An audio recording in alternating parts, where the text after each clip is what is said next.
Anotei, concurseiro? Segunda aula, vamos continuar aqui a parte de evolução legislativa no Brasil. Lembrando que você pode conseguir comigo material ali, já pronto, preparado para o estudo, com exercícios no final de cada tópico, enviando um e-mail para o dicasdocarvalho@gmail.com. Pode até se utilizar desse material para assistir a aula, e aí você vai apontando ali em cima desse material a aula que está sendo dada, e depois vai ficar até mais fácil de estudar. Ou se preferir, estuda no final, assiste a aula e aí no final você vai lá e dá uma lida, e dá uma praticada, vai fazendo ali, vai estudando por tópicos e vai fazendo os exercícios por tópicos. No final você me pede um simulado, que eu também te mando um simulado com questões inéditas, tudo um custo zero, tudo gratuito, ok? Então onde paramos? Paramos aí, ó, deu uma noção geral aí do conceito de seguridade social, chegamos na Constituição de 1988. E eu disse lá que nascia o conceito de seguridade social no Brasil.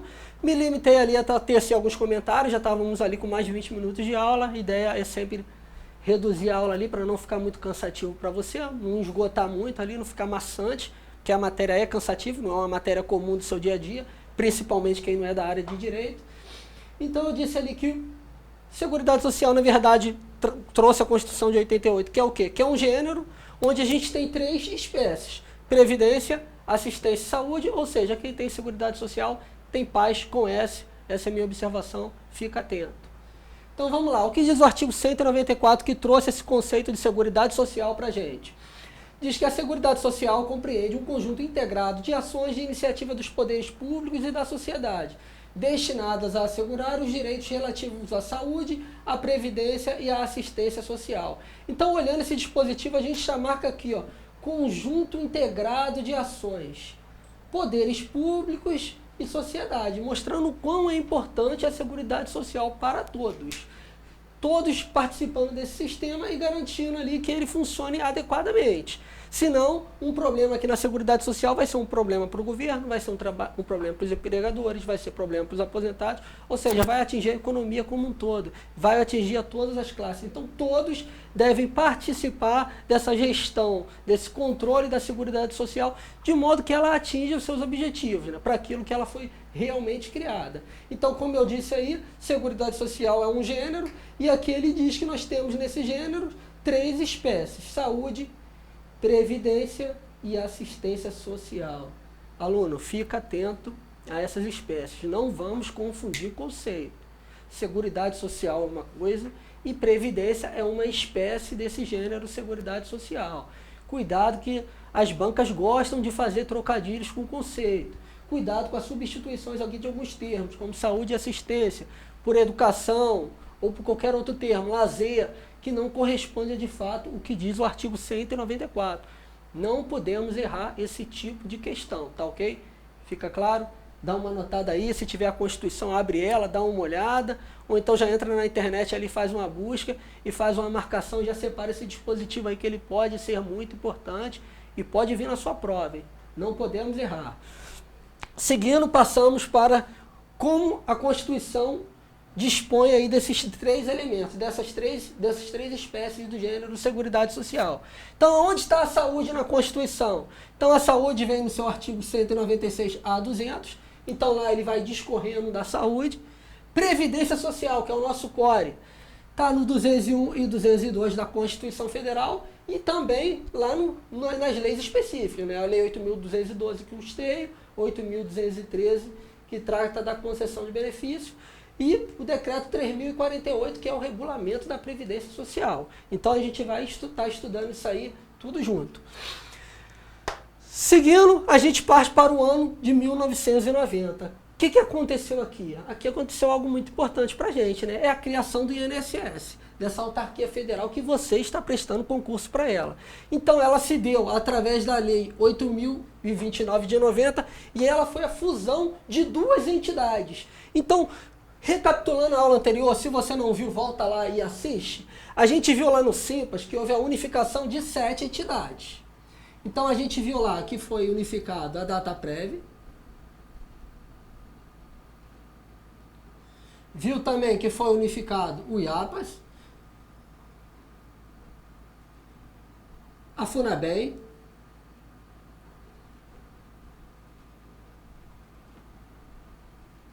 o INAMPS,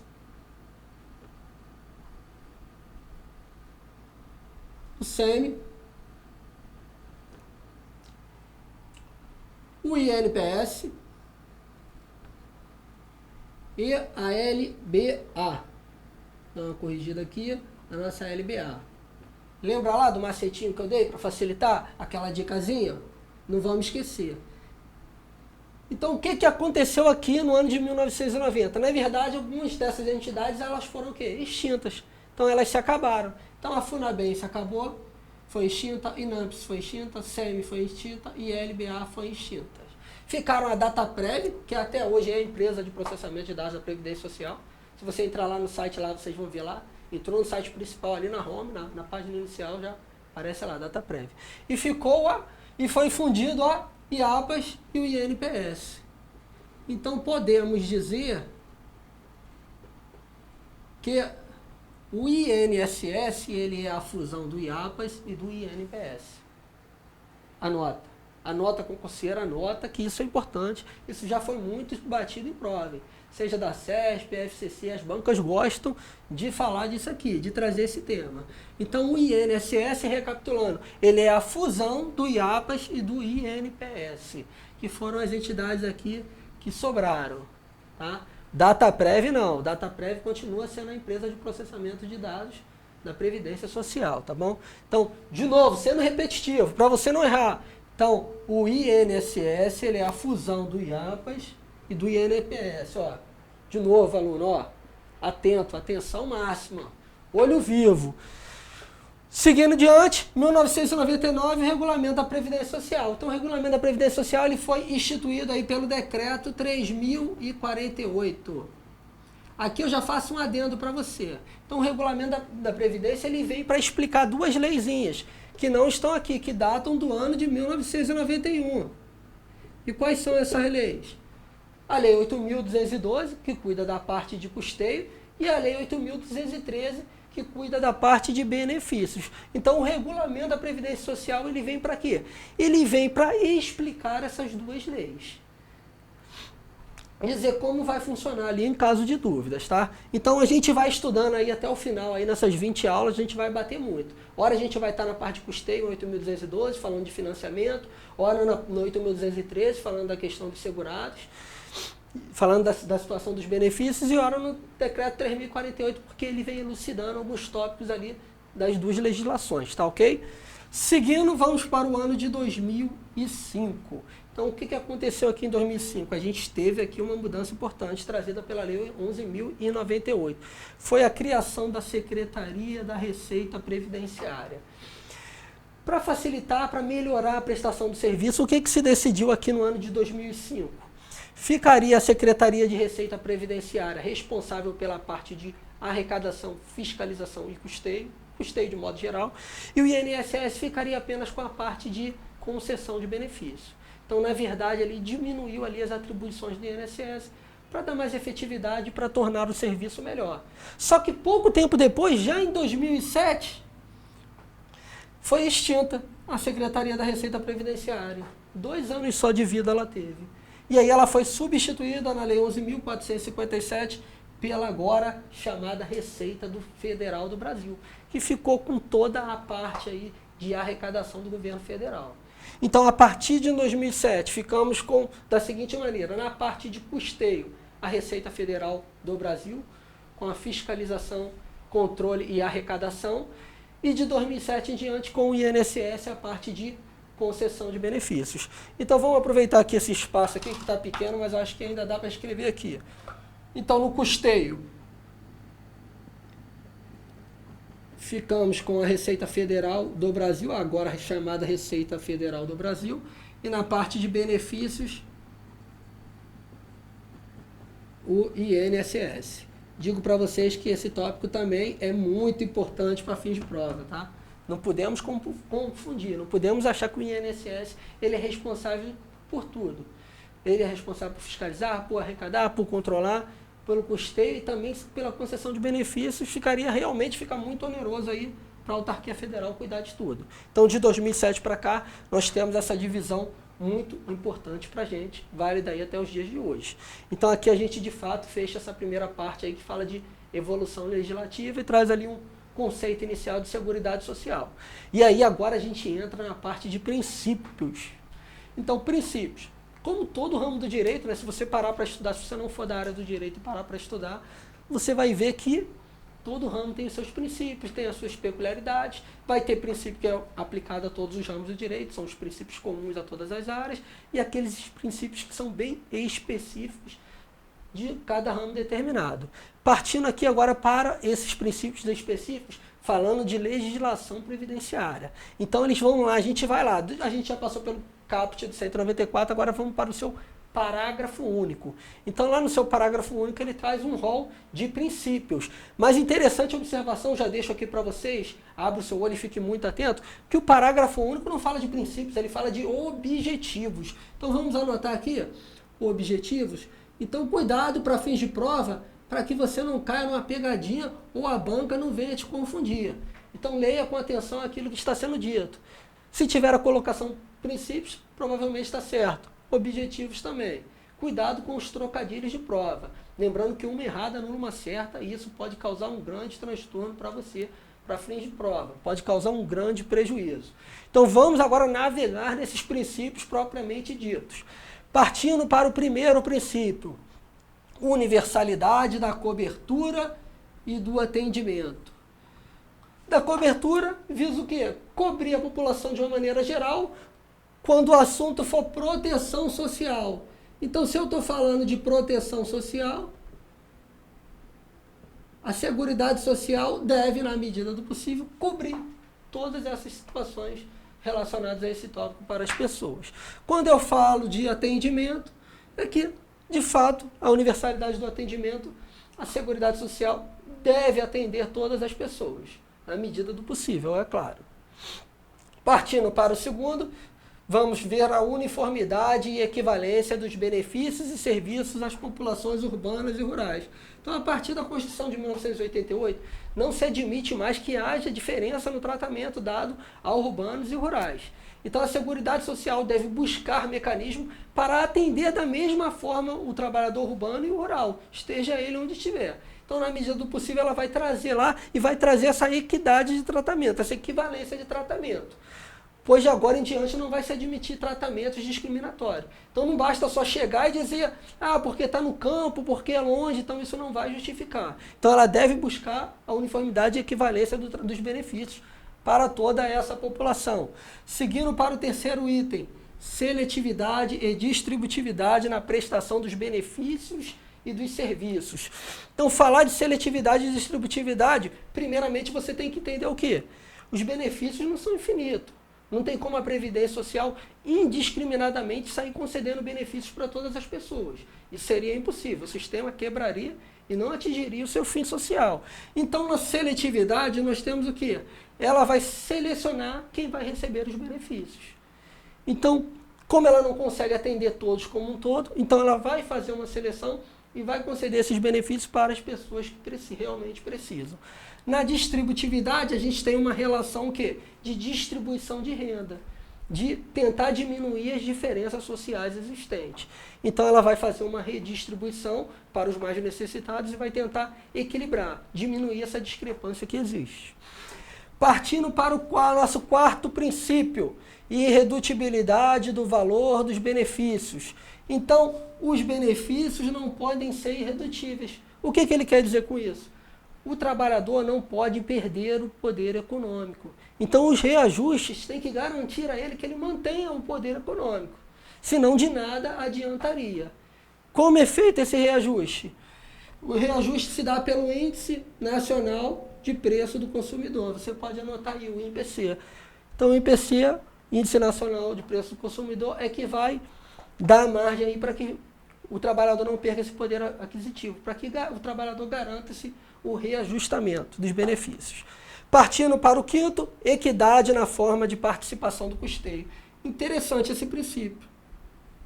Então, para esse princípio, para que se garanta a equidade de fato na forma de participação do custeio, é necessário que quem ganhe mais, contribui mais. E quem ganhe menos, contribui menos. E não ter todo mundo no mesmo patamar de contribuição. Pois seria injusto aquele que ganha mais estar contribuindo a mesma coisa que aquele que ganha menos. Então essa equidade se busca assim. com aquele que está ganhando muito mais, então ele pode verter mais contribuições para a Previdência.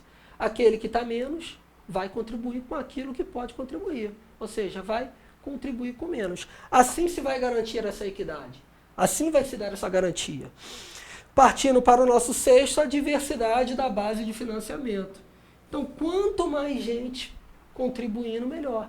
Então, é melhor que tenha mais, cada vez mais, se diversificando os ramos para ter mais financiamento da Seguridade Social. Assim, evita que o sistema quebre. Por exemplo, imagine só se o sistema fosse, a base de financiamento fosse um ramo específico da economia. E esse ramo passasse por uma crise, esse ramo quebrasse. O que aconteceria com a Seguridade Social? Ela também quebraria junto. Então, quando você diversifica a base de financiamento, por mais que um ramo esteja em crise, um ramo quebre, você tem outro ramo para repor. Então, a ideia aqui é essa. É uma amplitude do financiamento da Seguridade Social. Está cada vez mais diversificando a maneira ali e garantindo ali a sustentabilidade e segurança do sistema, né? A proteção atuarial do sistema. Partindo para o sétimo, esse aqui a gente vai ter que ter um cuidado todo especial com ele e vai ter que ter muito mais atenção quando a gente fala desse princípio.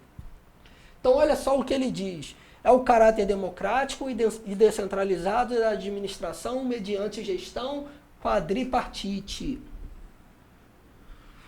Com participação dos trabalhadores, empregadores, aposentados e governo nos órgãos colegiados. Então vamos anotar aqui, quem vai participar dos órgãos colegiados? Trabalhadores, empregadores, aposentados e o governo. Por isso quadripartite, por isso 4. Nós temos 4 agentes participando dessa gestão, dessa administração do governo.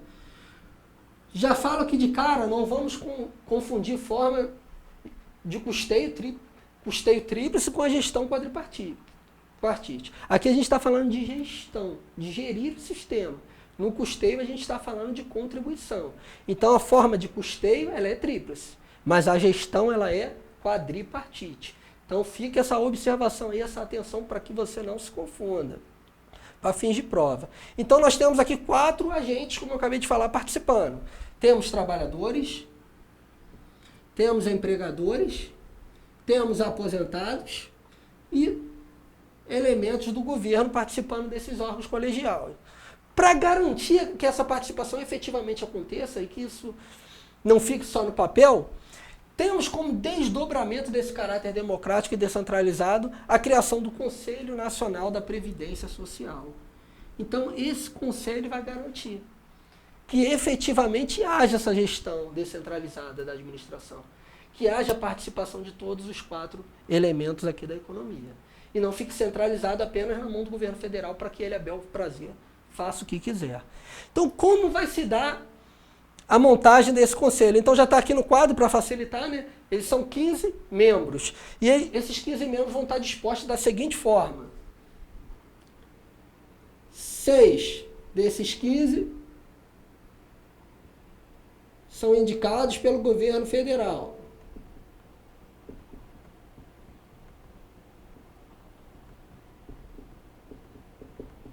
Então, 6 vai vir lá do governo federal. São representantes do governo federal, né? Vamos melhorar isso aqui. Vamos mudar aqui para representante.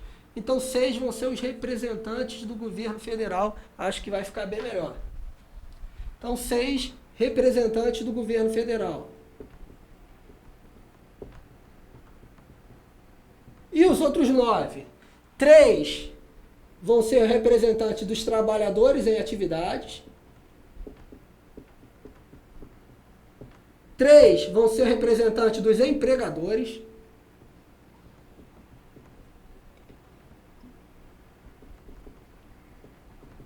E 3 vão representar aposentados e pensionistas. Assim vai estar disposto os 15 membros do Conselho Nacional da Previdência Social. Então, recapitulando, 6 representantes do governo federal, 9 dos trabalhadores em atividades, 3 dos empregadores, 9 dos trabalhadores em atividade não, 3 dos trabalhadores em atividade. Aqui nós temos 9 no conjunto, tá? 3 dos trabalhadores em atividade, 3 dos empregadores e 3 dos aposentados e pensionistas, tá bom? Então, essa é a disposição do Conselho. Precisa falar que isso aqui é muito importante, que você tem que estar muito atento para a prova? Não precisa. Precisa falar que você tem que estar, ó, olho vivo, olho junto, ligadão nisso aqui, que isso pode ser comentário de prova, isso pode vir discorrido numa historinha, não precisa nem contar, né? Então, fique muito atento com essa situação. Regras importantes sobre o Conselho. Então, eu listei aqui algumas regras que eu julgo que você tem que saber de qualquer jeito sobre o Conselho Nacional da Previdência Social. Você tem que estar atento ali para não ser surpreendido para fim de prova. Então, não basta só saber que o Conselho ele é composto de 15 membros. Eu tenho que também obedecer algumas regras, conhecer algumas regras. Então, primeira regra aqui que eu listei. Membros da sociedade civil e suplentes são indicados pelas centrais sindicais e confederações nacionais. Então, os membros da sociedade civil, diferente dos representantes do governo, vão ser indicados por essas entidades. Já aviso aqui, que embora eles sejam indicados por essa entidade, todos os 15 são nomeados pelo presidente da República. Não vamos confundir essa indicação com essa nomeação. Então, eles são indicados por essa entidade, mas vão ser nomeados pelo presidente da República. Fica essa primeira observação aqui na nossa regrinha número 1. Regra 2. O mandato é de 2 anos mais uma recondução. Aqui cabe mais uma observação para você. Esse mandato de 2 anos com a recondução é para os membros da sociedade civil. Ela não vai valer para os representantes do governo federal. Então, os representantes do governo eles não estão presos nessa questão de mandato. De 2 com uma recondução por igual período. Então, eles vão estar liberados, bastando aí a indicação do governo federal. Então, a regra de mandato de 2 anos vale para quem? Para os representantes da sociedade civil. Terceira regra. O Conselho será presidido pelo Ministro de Estado da Previdência Social. Então, cabe a presidência do Conselho ao Ministro de Estado da Previdência Social. Essa não requer muito aí comentários, muitas discussões. Quarta regra. As reuniões, como acontecerão? Então, as reuniões se darão uma vez por mês, podendo ser adiada no máximo em 15 dias, mediante requerimento da maioria absoluta dos conselheiros. Então, se eu temos 15 conselheiros, a maioria absoluta vai ser 8 conselheiros. Olha a matemática, aí é o direito com a matemática. Então, mediante o requerimento dessa maioria, é possível adiar por no máximo 15 dias.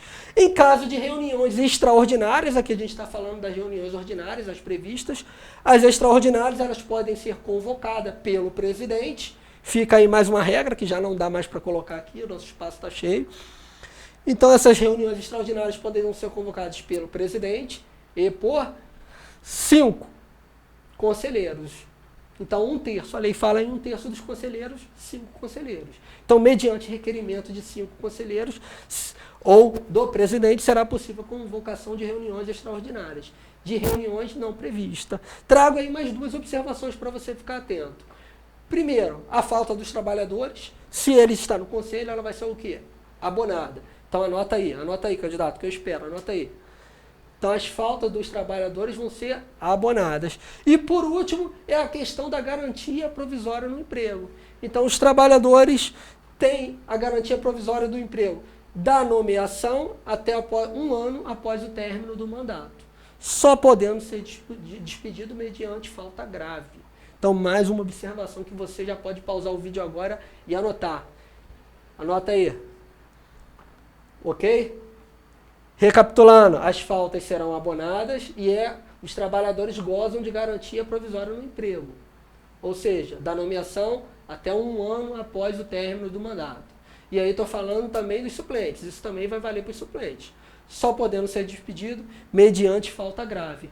Assim a gente fecha a nossa segunda aula e ainda vamos abordar mais 4 princípios importantes antes de continuar aí no segundo item do nosso edital. Espero que tenham gostado. Dicas do Carvalho volta já.